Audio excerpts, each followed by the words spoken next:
Hello, everyone, and welcome to the Pluralist Podcast new season, the Pluralist from both sides of the ocean.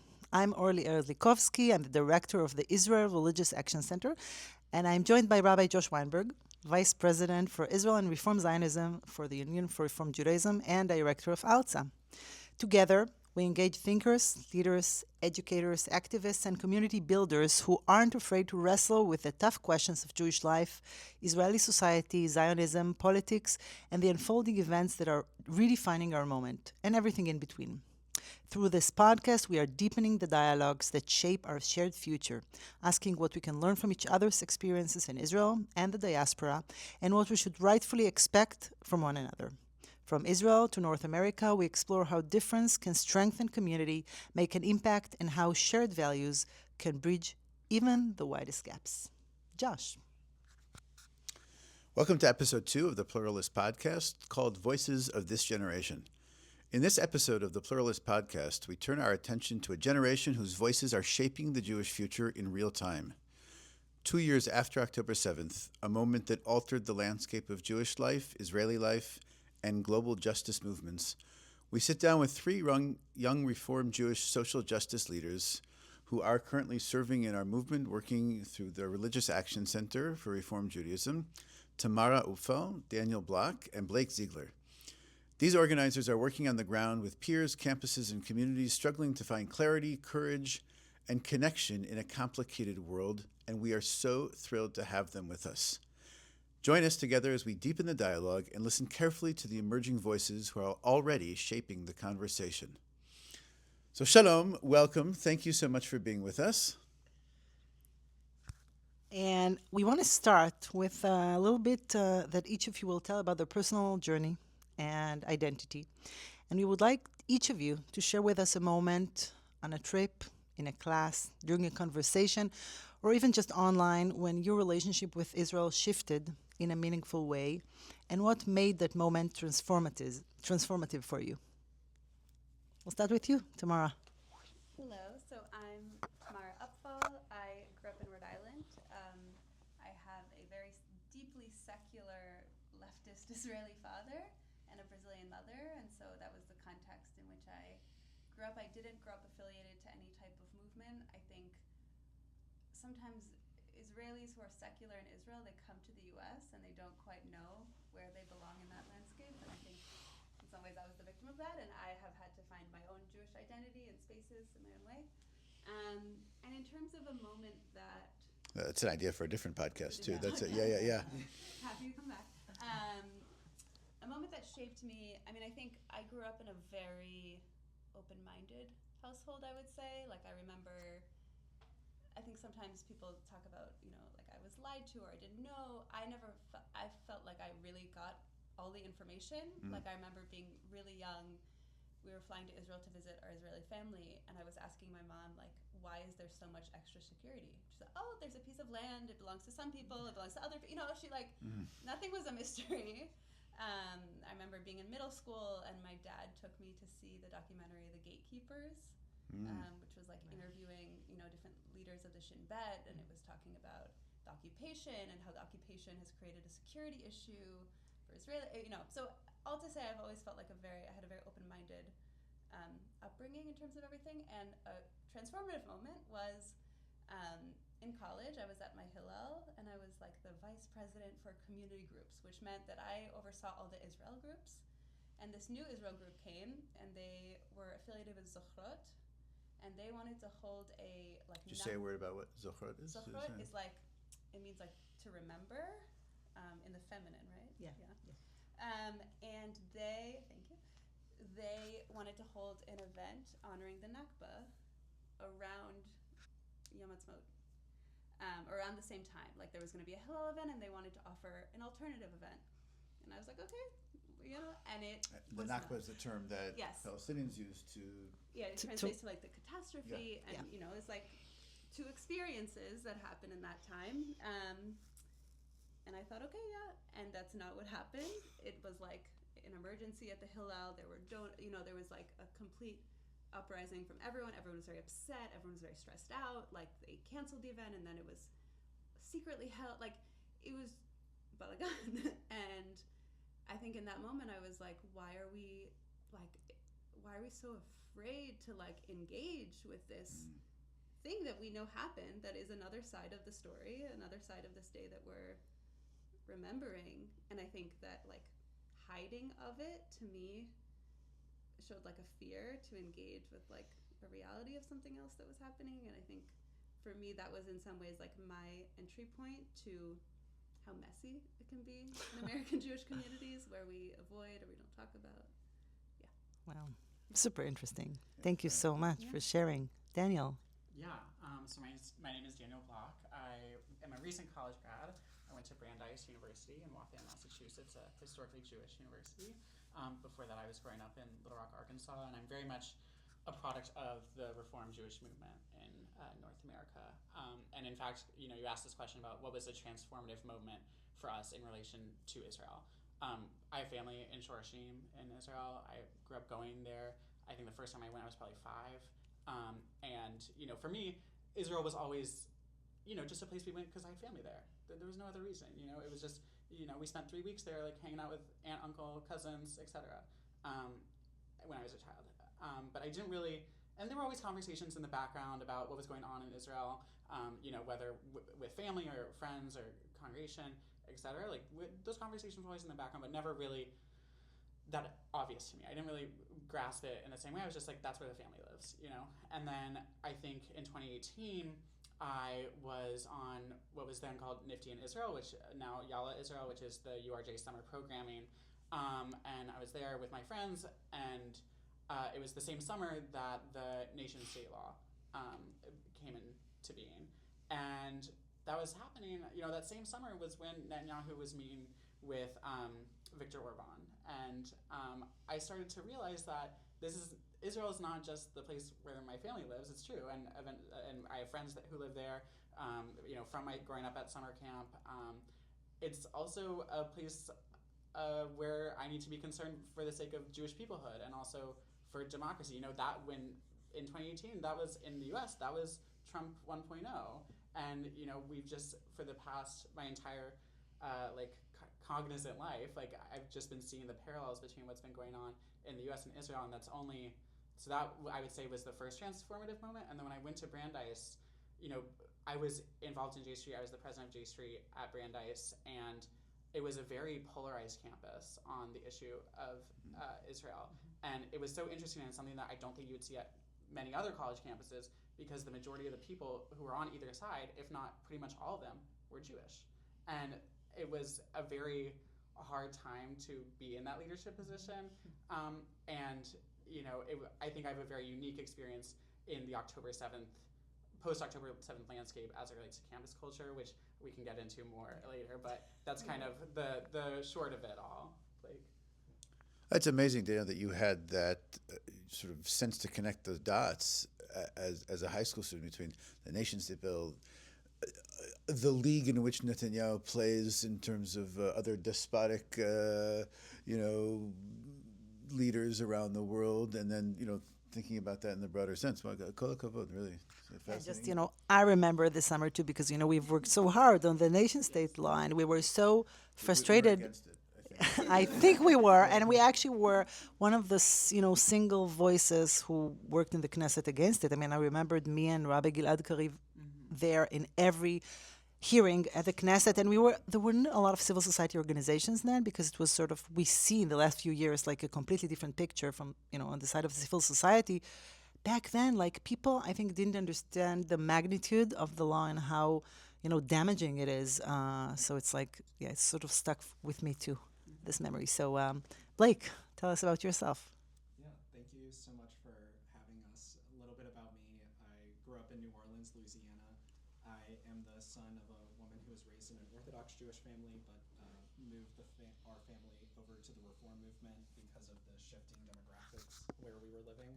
All the young people were going to the Reform synagogue. And my father is a convert. He grew up Catholic, and I spent my entire life in Catholic education. So for me, a lot of my Jewish identity is about navigating, literally being most of the time the only Jew in the room, particularly in interfaith spaces. I went to the University of Notre Dame, where I studied political science and philosophy, focusing like particularly on questions like that on religion and politics. Which is a Catholic university, Yes. right? Yeah. One might call it the Catholic Yeah, University. yes, of course. And this is a tough question for me to answer in one particular episode, because three parts of my life come to mind. And it's funny that Daniel mentioned the nation-state law, because when I was a senior in high school, that was when the law was being debated, and I was a huge competitor in high school debate. It was very much my identity as a high schooler, and we were debating topics that year pertaining to what are the qualities of a democratic country, and at what point does a democracy become an authoritarian regime. And there, in addition to the strategic benefits. Did you have a concrete answer? Was it like a, yeah? Studying political science. Yes. It's always a never-ending question or answer.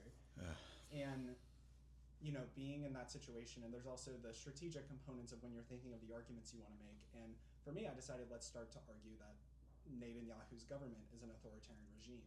And getting into the literature, and after growing up where, to be honest, Israel was not a huge part of my life. We would sing Hatikvah at school. We would learn about it in religious school, like, oh, this is the Jewish homeland. The Holocaust happened. Now it's a state. That's where we go. You'll go there for this thing called birthright when you get older. I ended up never going on birthright.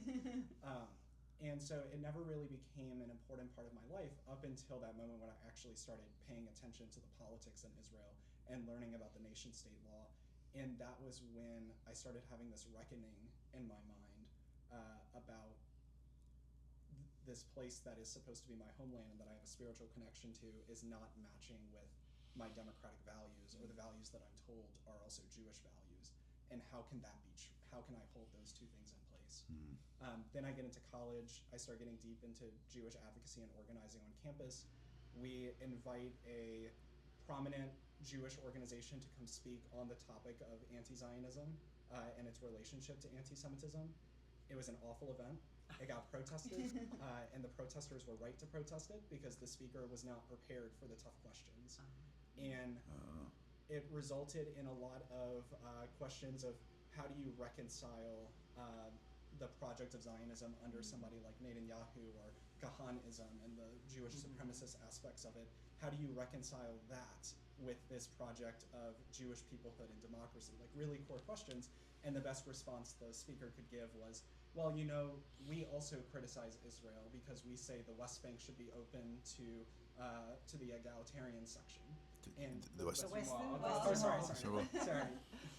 sorry. Yeah. It's been a long day. We'd like the West Bank to be more egalitarian as well. In general. In general, Yeah. speaking, but it was a good slip. Yeah, There's yeah. there's so many Wests. Yeah. And that episode really opened up a lot of things for me about engaging people from the other side and starting to have conversations.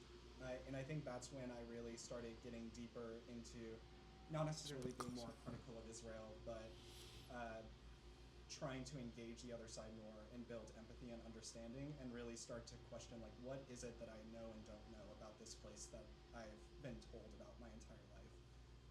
And then the last thing, just to wrap up, is this summer I went to the south of Israel, kind of like right on the border with Gaza, to visit some of the sites from October 7th. And it was very harrowing and jarring that in the same breath of us remembering like the lives lost and being told about the stories of the people who died on October 7th, the Israelis, and then the people who were still being held hostage in Gaza.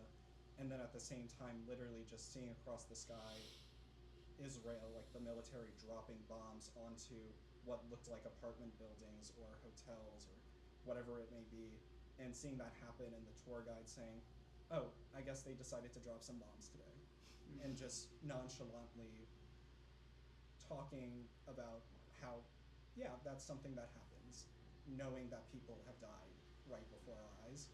That was a really jarring instance for me that I think created the most significant turning point in my journey regarding Israel, that this is something that if I care so deeply about it as like the homeland of the Jewish people, as an American Jew, I have to voice my concerns about it towards those ends.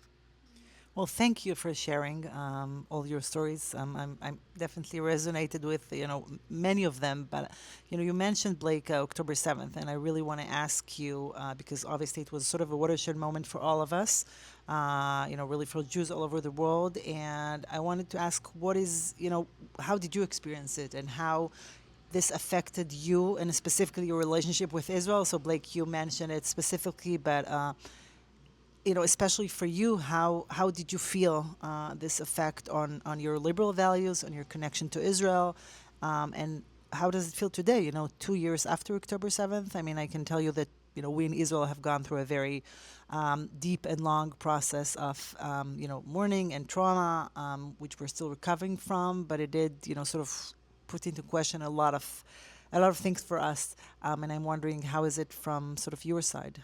So, shall we start now maybe with Daniel? Yeah, October 7th, 2023.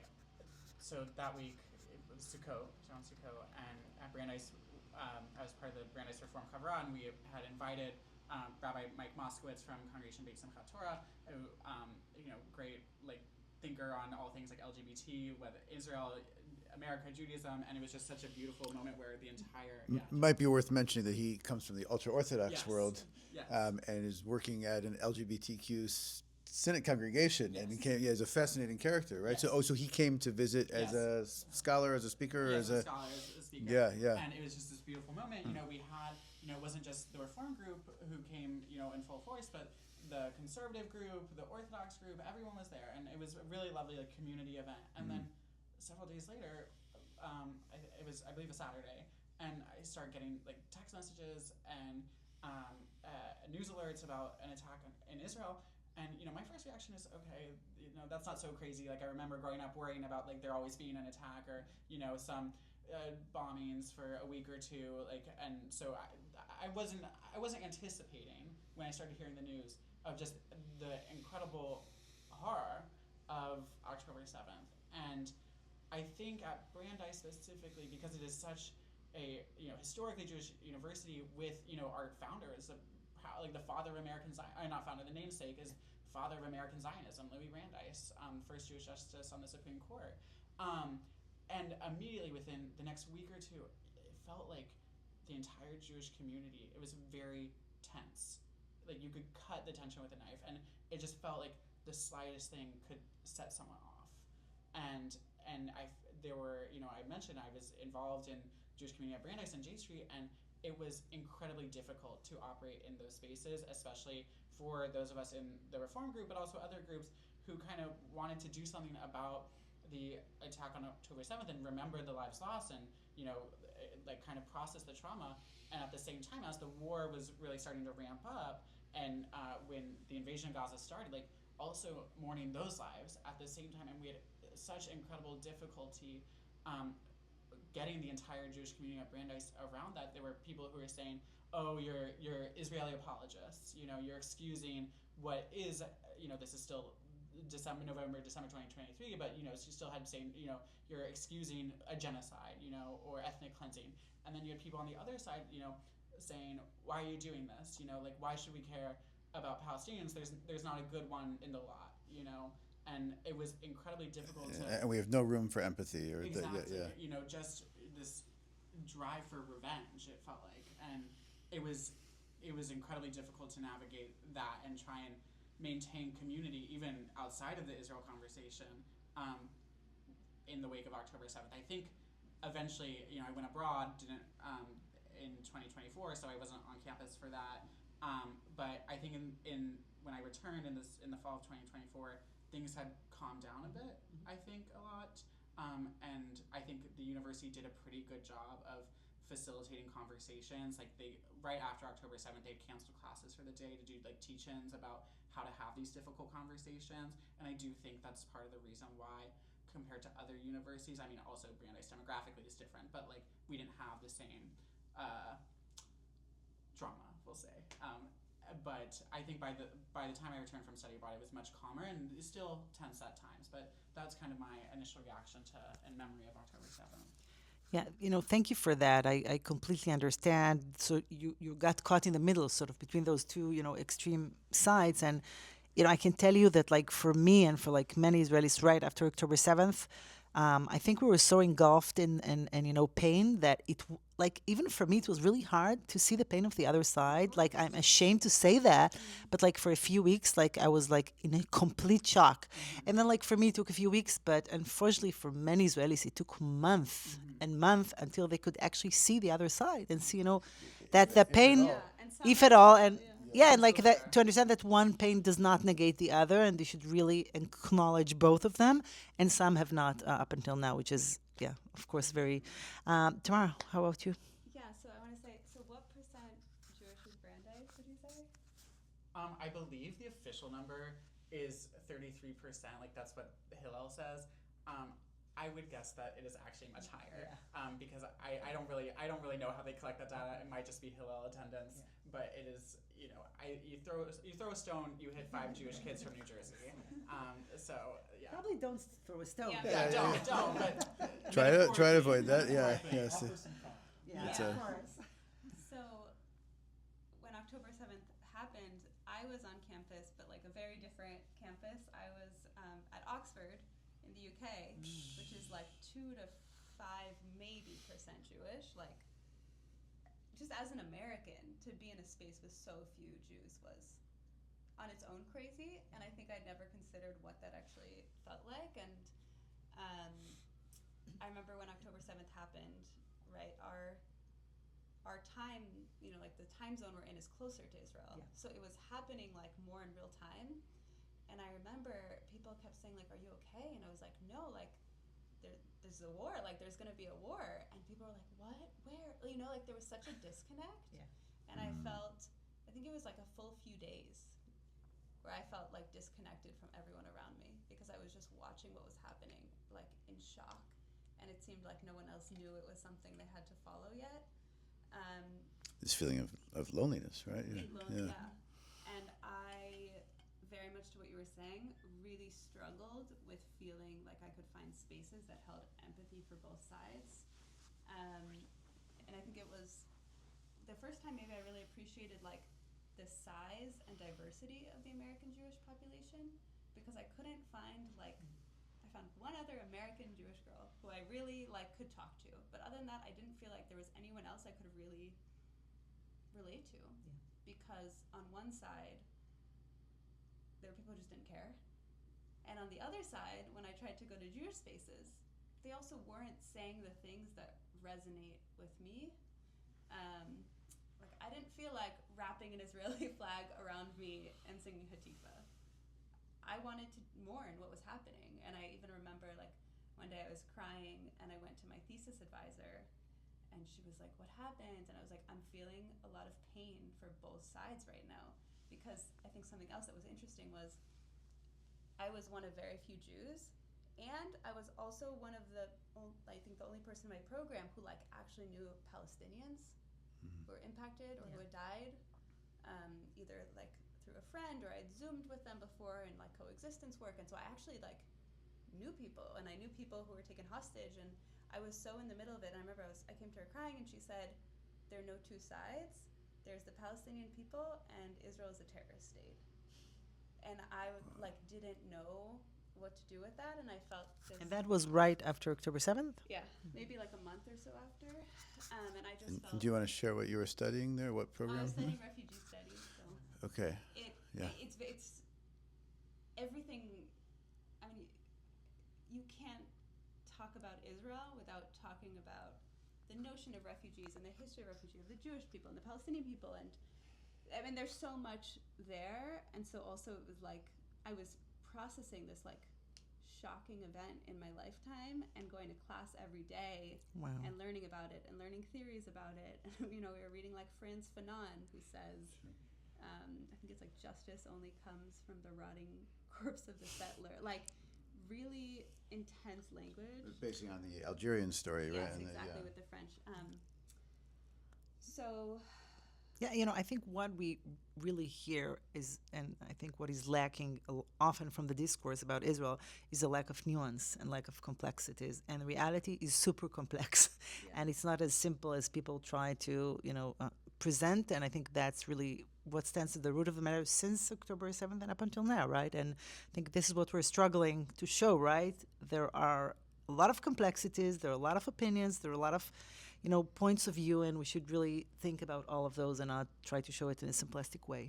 Yeah, and I think also that what I hear from each of you is that when we're faced with a time of crisis, people tend to flock to what they perceive to be a safe space. Let's make sure this is on. There we go. Okay. Hopefully it picked up what you said before. Yeah. It's blinking, so we should use this one. Okay. Let's use this one and just pass it around. One second, pause. Here, we'll just keep it charged here. Yeah. And I just want to say, in that time of struggling with the nuance, I think what really helped me was I found groups like Standing Together, and finally I felt like I was hearing like the voices and the nuance that I needed. Yeah. First of all, this is really fascinating, and it just really impressive how each of you are reflecting on this and also expressing these feelings that are not easy. And I want to press on that actually. And I want to get into it more a little bit.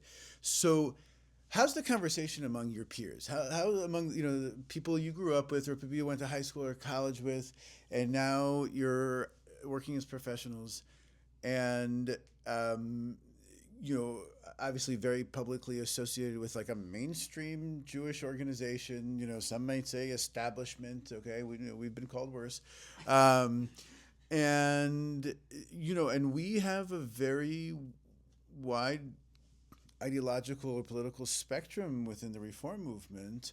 Where does this sit with you right now? How I'm thinking both like the intra-Jewish conversation that you're having either with your peers or with others, and then also, as part of your work, how do you show up with partner organizations? So I'll just say, for many of us, there was a sort of like a double whammy actually, in that, one, the actual attack and massacre that occurred on October 7th, and then in the days and weeks after, when some people we thought were our friends and allies and partners, and it turns out we're not at all. And that was also really hard, and with my rabbinical colleagues, we talk about that a lot in terms of where. So, how is this playing out for you in your own sort of personal and professional lives, if you're willing to share? Yeah. Do you mean Jewish peers, non-Jewish peers, or just Both. in general? Both. Oh, Yeah. Yes. Okay. Yeah. Because I have many of them. Yeah. Well, yeah, of course. I think for me, and what I found when I've talked to other Jews, is mine is kind of like an exception to the rule, in that I didn't have the experience that many Jews had, where it's like, oh, my non-Jewish friends, like, they're not friends with me anymore. Like, they're posting on Instagram like Israel is a genocidal state, or like even like within the Jewish community, like the tension and everything. I didn't really experience that as much, and I think part of it was because at the time that October 7th happened, I had taken a step away from the Jewish advocacy organizing space, and I had been pursuing like teaching high school and being a debate director and enjoying that life, and so I just wasn't plugged into those spaces as much. But with my college friends, because October 7th for me was just a few months after I graduated college, so a lot of them did post things like that. But what I found was they were much more willing to be open to conversation than the stories that I was hearing from Jewish peers, and that was something I really appreciated, was the opportunity to have deep dialogue with people that I either deeply disagreed with, or I felt like we agreed but perhaps we were using the wrong language. And the learning that I took from most of those conversations was, it's not necessarily a difference of opinion, but a difference of definition. For example, a lot of my college friends that I would have conversations with, and they would be posting about Israel as a terrorist state. There's an ethnic cleansing happening in Palestine, and like a very black and white picture of it, and not recognizing that there's also a terrorist group in Gaza that has killed a bunch of Israelis and wants to annihilate the Jewish people, and that there is a legitimate threat, and to an extent there is a justified response or need to take out that threat, of course in a humanitarian way. And so when I would talk to them, many of them would ask me, do you still identify as a Zionist? And I would say yes. And they would ask me, how could you do that? And they would point to like all of these like liberal democratic things that I said that I like aspired to live out, or like that I did in college, or that I affiliated myself with. And it was often a conversation about, what do you mean by the term Zionism? And I found that for many people, especially in the non-Jewish world, when they think Zionism, they're really thinking Kahanism, Jewish self-supremacy, that we need to like consolidate the Jewish state. Like the Jewish nation state law is an example of that. And so that's the immediate reaction that I have to Yeah. the question. What you're saying is sort of reminding me that, during the 2023 democracy protest, we sort of reclaimed, the Israeli flag, and we are now talking about reclaiming Jewish values Yes. as, further the way than what the government is presenting. So essentially, you're talking about, reclaiming Zionism, right? It's not the Zionism that the Israeli government is presenting, but rather the version that we believe in, right? Liberal Zionism that is aligned with, Reform Jewish values. So it's really the same. Yeah, and even I hear that a lot, that people sort of conflate the current administration or the current coalition with the concept of Zionism, or as a movement. And I often compare it to the United States, in which one can be a proud American even if they don't necessarily ally with the current administration, as it were, which most of the people in my circle do not. But it sounds fascinating, Blake, that people were. First of all, I think that's the most important question you can ask is, well, what do you mean by that? Help me. And that you found people who were curious and interested in engaging. And did you find like that people were looking to you because you were Jewish? As like, hey, can you break this down? Can you explain it to us? Can you? For the most part, yes, but I think it was because for most people, I was either the only Jew that they knew, or for like the ones that I was in college with, I was the Jew on campus. Yeah. As in, like, I was the one pushing for all of the interfaith kind of stuff. But I think. And is that the same feeling now that you live in New York? Or is, yeah. Quite the same. I'm very glad to blend into the crowd now. Yeah. But I think a similar thing can be said about, I want to say, like, our side of the aisle, but also recognizing people might disagree with me, in the sense that, it's very easy for us on the side that is critical of the Israeli government, or critical of kind of this, like, Kahanism that's been emerging over the last few decades, and hide behind it by saying, oh, we defend a liberal conception of Zionism, like belief in democracy, and like even support for the two-state solution, and all of these things, equality and everything. But I find that there's not enough nuance on that side about what actually that looks like and what work is necessary to accomplish that, which is why groups like Standing Together also resonate with me, like Tamara said. And I just wanted to point that out, that it's not just on the other side that's having this issue of nuance, but also on our own side as well. Completely. Daniel, do you want to share too? Yeah, I think when I have these conversations, and I think I want to speak more to the intra conversations, with other Jewish people my age. I think a lot of people are, kind of what Blake was alluding to, uncomfortable with the term Zionism and identifying as a Zionist. And I think part of that is because of the conflation with Kahanism and Netanyahu's government. I think something to really remember here is, like, people our age do not know an Israel separate from Netanyahu. We do not know the Israel of the 90s, or what could have been the Israel post the 90s. He was prime minister for 3 years in the 90s also. Right, Remember? but not, Yeah. No, it makes your point even more. Yeah. And the rise of right-wing authoritarianism in Israel. That is all we know. And so I think that is how people my generation, I think if you're not really entrenched in this work, like the three of us are, it is hard not to view Zionism as being inherently intertwined with the Netanyahu agenda. And what I push back on, and what I say is Zionism, base level, is a belief that the Jewish people have a right to self-determination in the land of Israel. And when someone says, okay, well, what about Palestinians?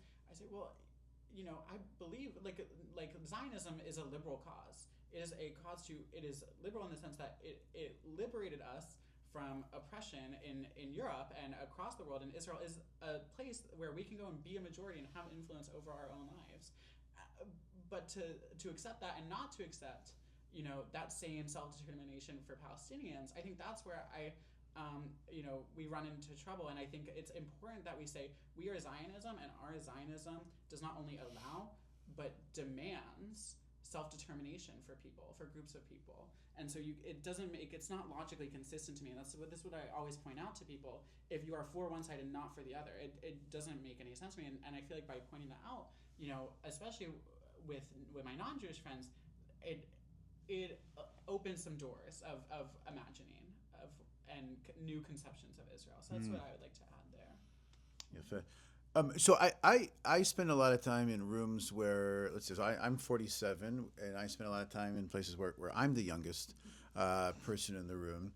And the conversation, more often than not, goes to the place of, well, what about the young people? And, are they going to abandon Israel? And they don't have the, sort of inherent memory of the Holocaust, of the establishment of the State of Israel, of even the 6-Day War. And as I think you really put very well in terms of, the reality that of Israel has been Netanyahu as prime minister, with an increasing. Netanyahu for many years brought someone to his left to be part of the coalition, whether it was Ehud Barak or Ehud Olmert or Benny Gantz or whatever.